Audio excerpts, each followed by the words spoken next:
L'oral, c'est pas évident parce que vous avez en face de vous des gens qui vont vous poser des questions, qui volontairement ou pas vont vous mettre en difficulté. Et en plus, c'est un examen professionnel, donc il y a une part de stress. Et n'oubliez pas que plus vous vous préparez et plus vous allez anticiper votre émotion désagréable, on va dire. Vous allez avoir deux épreuves.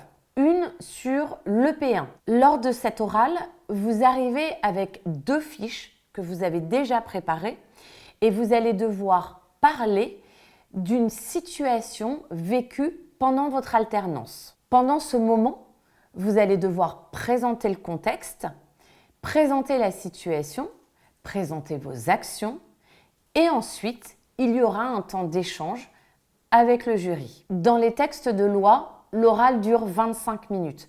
Donc, lorsque vous allez vous entraîner, partez sur 25 minutes d'échange. Les deux fiches doivent être préparées en amont et elles doivent être sur deux thèmes.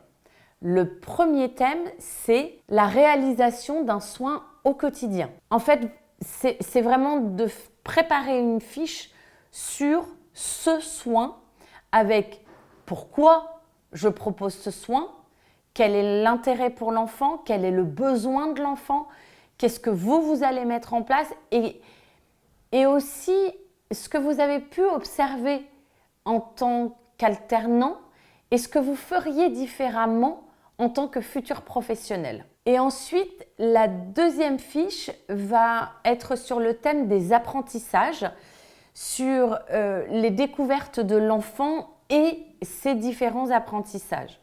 Donc là, pareil, ce qu'on attend de vous à l'oral, c'est de parler de choses que vous avez pu mettre en place par rapport à vos observations, par rapport aux besoins des enfants, en lien, encore une fois, avec la découverte ou l'apprentissage. Globalement, le jury attend de vous que vous présentiez une activité. Pour l'EP3, l'oral va être beaucoup plus centré sur votre accueil individualisé. En fait, on attend de vous que vous puissiez parler du cadre de travail, que vous puissiez mettre en avant cette différence d'accueil individuel en tant qu'assistant ou assistante maternelle.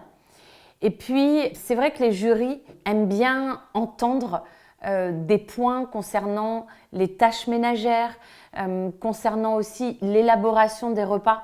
C'est quelque chose qui leur tient beaucoup à cœur. Comme pour le P1, l'entretien dure 25 minutes.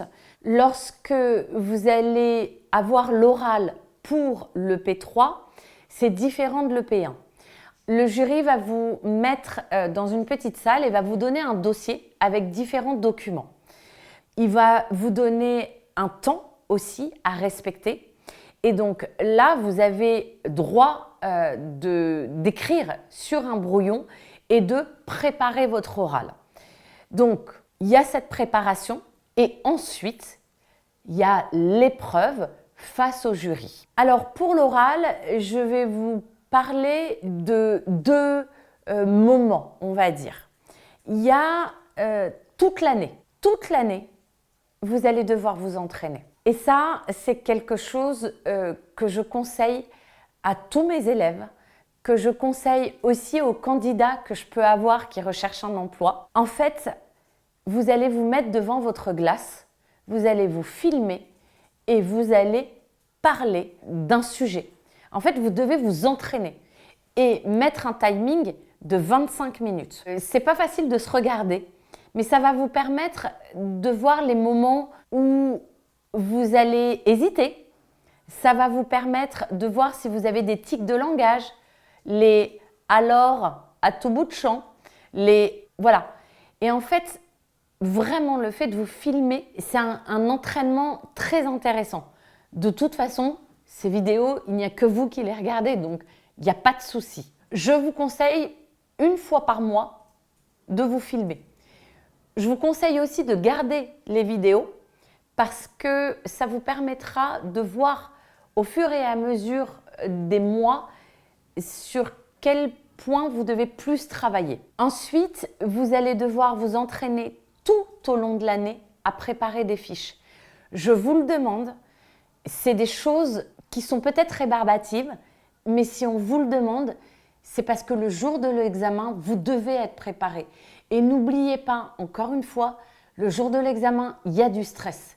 Alors, si vos fiches ont été préparées, ont été corrigées pendant plusieurs mois, eh bien, le jour de l'examen, d'abord, vous arrivez avec vos fiches et ensuite, ça enlève ce stress de « est-ce que ma fiche est bonne ou pas ?» Normalement, la fiche, elle sera OK. Alors, un autre conseil que je vais vous donner, c'est de discuter pendant 25 minutes avec votre voisin, votre voisine, votre compagnon, votre compagne, quelqu'un qui n'a rien à voir avec la petite enfance. Et en fait, vous devez présenter la fiche, si on prend le P1, et la personne en face de vous a le droit de noter des questions. Et une fois que vous avez présenté la fiche, écoutez bien les questions de la personne qui vous a écouté, parce que ce sont des questions extrêmement pertinentes. S'il vous plaît, n'apprenez pas vos réponses par cœur. Lorsque j'ai été jury, j'ai vu des candidats et des candidates qui se sont entraînés, qui ont même fait des prépas pour se préparer. Et en fait, avec l'autre jury, on se regardait, on savait que c'était du par cœur. Ça casse un peu les échanges. Bien sûr que vous allez vous préparer. Bien sûr que voilà, je vous ai demandé tous les mois de vous filmer.